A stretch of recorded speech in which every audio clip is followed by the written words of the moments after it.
For the first time in, goodness, 2+ years, I'm having to wear headphones while doing a recording because we have a whole new audio setup up and running for this channel. And I want to make sure it goes smoothly while doing today's video. Let me know your guys' feedback in the comments section below. If you haven't checked out Purple Parlor, the group show that I do with SK and Rap, two other fellow Vikings content creators, be sure to do so. I'm very proud of the work that it is that we're doing. We have a ton of fun, laughs, we go back and forth, we disagree all the time. Yesterday's show in particular, myself and SK, we were having a back and forth on my issues with KOC, the play caller. Outside of a play caller, I think KOC is a really good head coach, but my issues with KOC as a play caller, his issue, SK, is more so on Sam Darnold and the mistakes that he is making.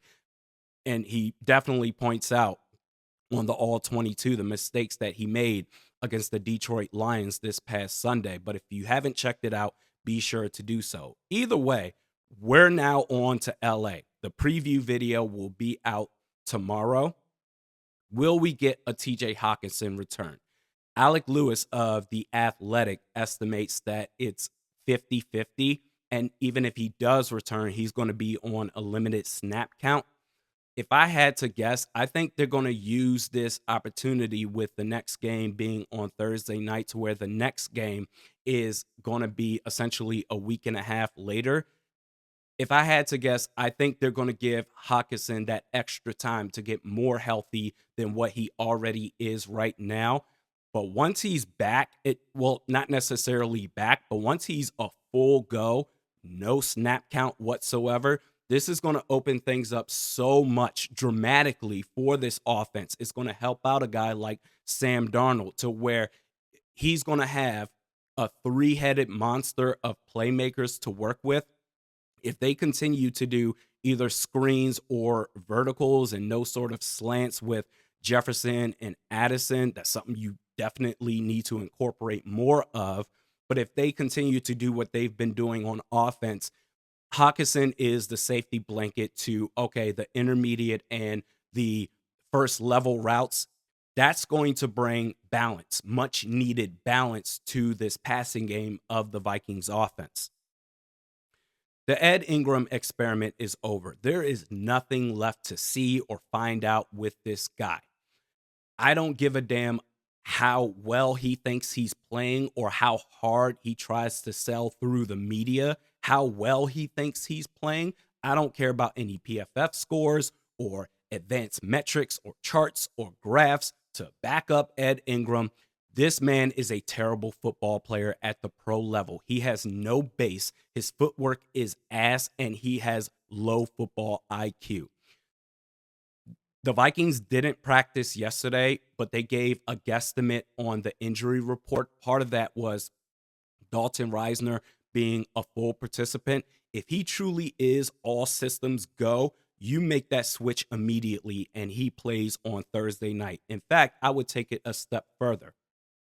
Not only should Dalton Risner start over Ed Ingram immediately, but if you are going to make another trade, they already traded for Cam Akers, but if you're going to make another trade and you need to make a roster move, a cut to make that trade happen, I would cut Ed Ingram. I don't even want him on this team for depth.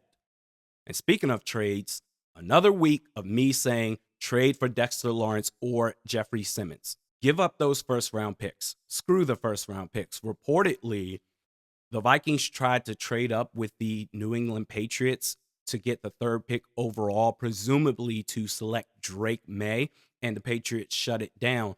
But in that report, the Vikings offered picks 11, 23, and a 2025 first. So essentially, after the pick swap 11 for 3, you were going to give up 2 additional first-round picks anyway. Why not do it now for a superstar player that's totally worth it in Dexter Lawrence? I would give up 2 first-round picks for Lawrence and change, 1 for Jeffery Simmons and change. However, if the Vikings wanted to really go over the top and do 3 firsts for Dexter Lawrence, I wouldn't argue against it. It's just something I personally wouldn't do. Either way, Dexter Lawrence and Jeffery Simmons are wasting away. The Titans and the Giants are on the cusp of a rebuild. Some could say they're going through the rebuild as we speak this season.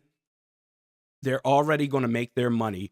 Dexter Lawrence said, I don't care how many sacks that I get. It's not as fun as when you're winning. These guys want to win. They don't want to go through a full rebuild. The Giants and the Titans going through a rebuild, you know what helps a rebuild? Additional first round picks. Dallas Turner hasn't been playing much lately. In fact, we have a quote here from Kevin O'Connell on Dallas Turner from KOC. Quote, yeah, he's working through it. He's a young player in a defense where the roles and responsibilities sometimes in game can adjust based on what we're seeing. I think we've got a really deep outside linebacker room with Gink and Grenard, Pat Jones, and then Jihad Ward has got his role. We're going to continue to see Dallas have an impact. It may be a growing thing as we go here, but trust me, I've got a ton of confidence in Dallas. He's growing within a pretty high level IQ defense.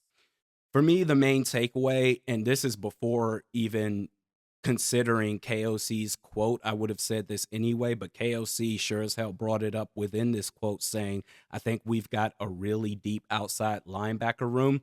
That's it. I don't think now is the time to have concern over Dallas Turner because who is he supposed to exactly play ahead of right now?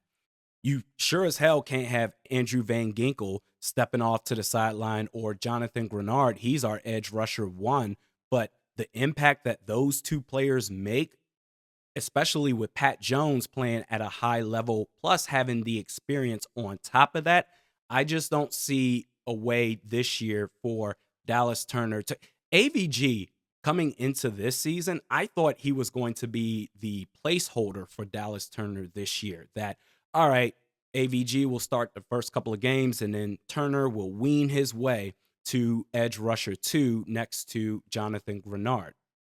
But AVG has been out of his mind good this year. Great, I would say, that it's impossible, especially with Pat Jones playing the backup role, the immediate backup role. It's impossible to then say, okay, we need to also try to find a way to mix in Dallas Turner.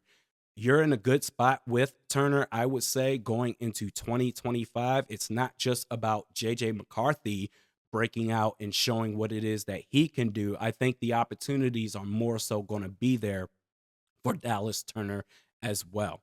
Vikings Rams preview tomorrow. Let me know what you guys think of this audio. We'll see you then.